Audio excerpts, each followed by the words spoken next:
Assalamualaikum warahmatullahi wabarakatuh. Pada video kali ini saya ingin memaparkan tentang ringkasan dari yang pertemuan kelima yang lalu, yaitu kita sudah mulai membahas tentang solusi sistem persamaan non-linear. Kalau sebelumnya kita sudah ada solusi sistem persamaan linear, ada 4 metode.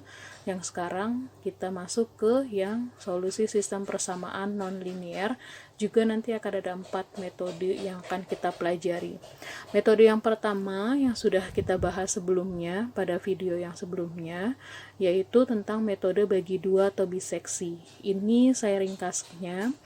Yang pertama yang perlu kalian perhatikan di metode bagi dua ini adalah nanti pada metode bagi dua ada namanya selang. Selangnya itu akan ada titik A, B. Jadi misalkan nanti ada selang 1,2, maka 1 itu adalah nilai A, 2 itu adalah nilai B. Kemudian nanti dari selang A, B bisa didapat titik C, yaitu dengan cara menjumlahkan A dan B kemudian dibagi 2. Selanjutnya untuk metode bagi 2 atau biseksi yang harus kalian perhatikan adalah dari titik yang sudah sebelumnya ada A, titik B, dan titik C, kita bisa tentukan selang baru. Tadi nggak hanya A, B, tapi bisa juga dapat selang A, C atau C, B. Dapatnya dari mana? Nanti kalau ada fungsi A dikalikan dengan fungsi B kurang dari 0, maka akan kita pakai atau kita dapatkan selang baru A, C. Jadi di situ lihat di angkanya saja ya. A sama C berarti A, C. Fungsi C kali fungsi B kalau kurang dari 0, maka selang barunya adalah C, B. Nah, di sini untuk tahu yang poin 2 ini kurang dari 0 atau tidak, kita perhatikan adalah tanda negatifnya saja. Jadi nanti nilainya ada nilai negatif, ada nilai positif. Nilai negatif jika dikalikan dengan nilai negatif akan menghasilkan nilai positif. Jadi akan lebih dari 0. Maka kita tidak pakai. Nah, sebaliknya, kalau nilai negatif dikalikan dengan nilai positif, akan didapatkan nilai negatif atau kurang dari 0. Jadi kita nggak usah menghitung banyaknya angka, tapi kita cukup dari nilai negatif dan positifnya. Kemudian selanjutnya yang ketiga, jika terdapat selang baru, maka kita gunakan untuk iterasi berikutnya adalah A sama dengan C. Namun, jika kita tidak menemukan atau tidak terdapat selang baru, maka untuk iterasi berikutnya kita pakai B sama dengan C. Oke, selanjutnya untuk poin keempat yang perlu diperhatikan pada metode bagi dua atau biseksi adalah iterasi.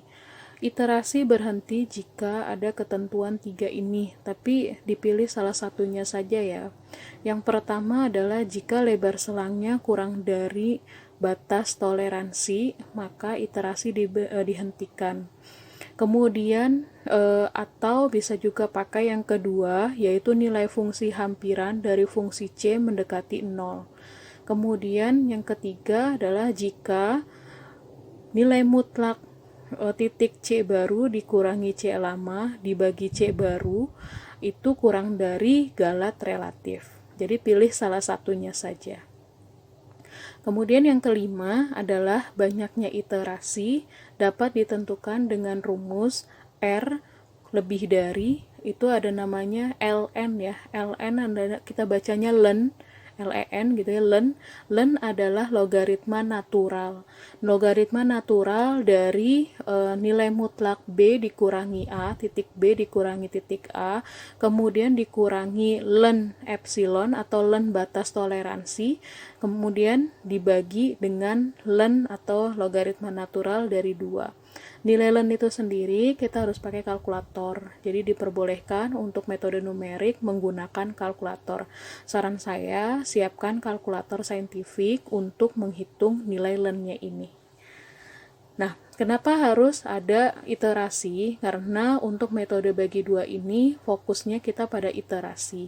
Iterasi nanti akan kita lakukan bisa lebih dari satu. Makanya kita bisa tahu banyaknya iterasi di poin 5 ini.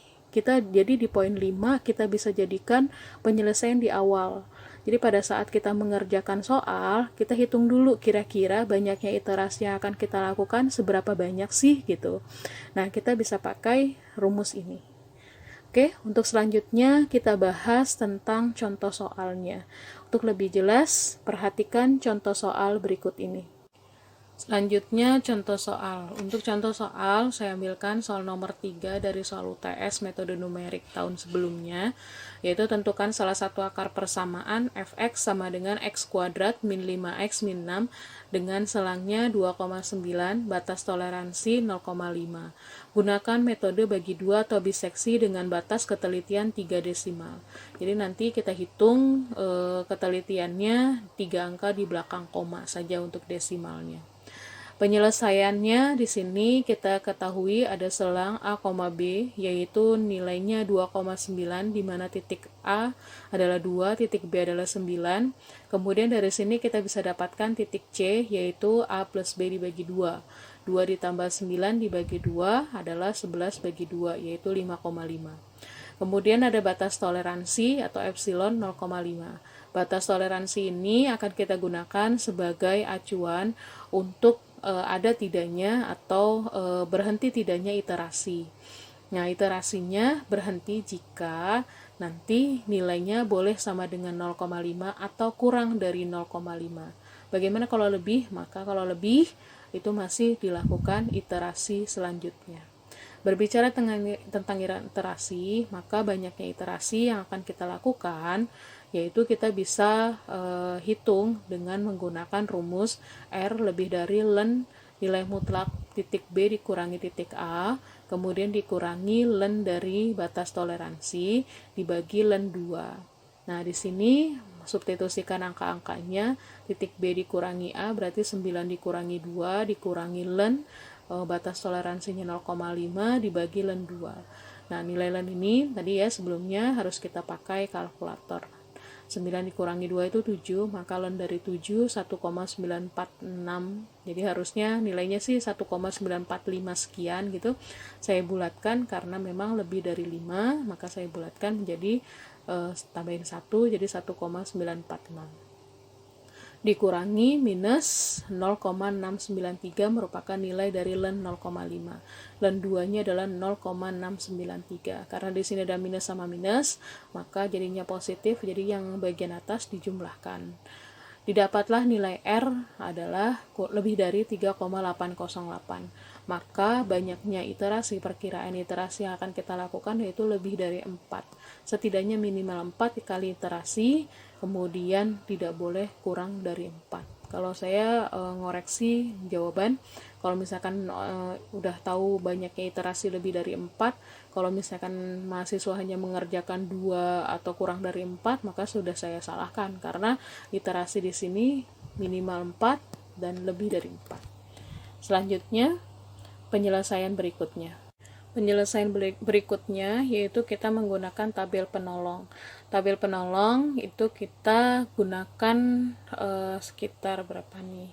Ada 9 kolom dan barisnya itu ada sekitar 7 ya. Jadi kita lebihkan saja, nanti iterasinya kan lebih dari 4. Nah, selanjutnya di sini mulai dari bawah dulu ya. Saya perhatikan di bawah. Di sini ada nilai fungsinya atau fx, fungsi dalam bentuk x, yaitu x kuadrat min 5x min 6. Tadi kita sudah dapatkan titik A-nya sama dengan 2, titik C-nya 5,5, dan titik B-nya 9. Nah, dari titik-titik A, C, dan B ini kita substitusikan ke dalam rumus fungsi x-nya. Jadi, kalau misalkan fungsi x gitu, fx kita ubah menjadi fa. Fa di sini A-nya nilai titik A-nya 2. Jadi, dari x kuadrat min 5x min 6, kita ubah jadi 2 kuadrat dikurang 5 kali 2 dikurangi 6. saya hitung hasilnya adalah minus 12. Kemudian untuk yang C dan B juga sama demikian, silahkan dihitung. Ini saya hitungkan, dia didapat nilai fungsi C yaitu minus 3,2 dan nilai fungsi B adalah 30. Dari yang sudah kita hitung yang di bawah ini, kita substitusikan ke tabel penolong di atas. Tadi nilai titik A-nya adalah 2, kemudian nilai titik C-nya 5,5, nilai titik B-nya 9, kemudian fungsi dari titik A yaitu minus 12, fungsi dari C minus 3,25, fungsi dari B 30. Selang barunya kita hitung di sini perkalian saja FA dengan FC kurang dari 0 atau tidak. Kita perhatikan minusnya saja, tanda positif dan minusnya. Ini minus 12 kali minus 3,25. Kita nggak usah hitung 12 kali 3,25 itu berapa, nggak usah. Tinggal hitung minus-minusnya aja. Minus kali minus positif. Kalau positif pasti lebih dari 0. Berarti bukan yang kita cari. Karena yang kita cari untuk selang baru harus kurang dari 0. Maka kita ambil adalah fungsi C dikali dengan fungsi B. Fungsi C minus 3,25 dikalikan positif 30 minus kali plus, itu hasilnya negatif atau minus. Maka kita ambil karena minus hasilnya pasti kurang dari 0. Jadi selang barunya adalah C, B. Untuk lebar serang didapat dari mana? Itu kan tadi selang barunya C, B. Maka kita selisihkan nilai C dan B tapi dengan nilai mutlak ya. Di sini titik C-nya adalah 5,5 yang saya bulatkan merah. Kemudian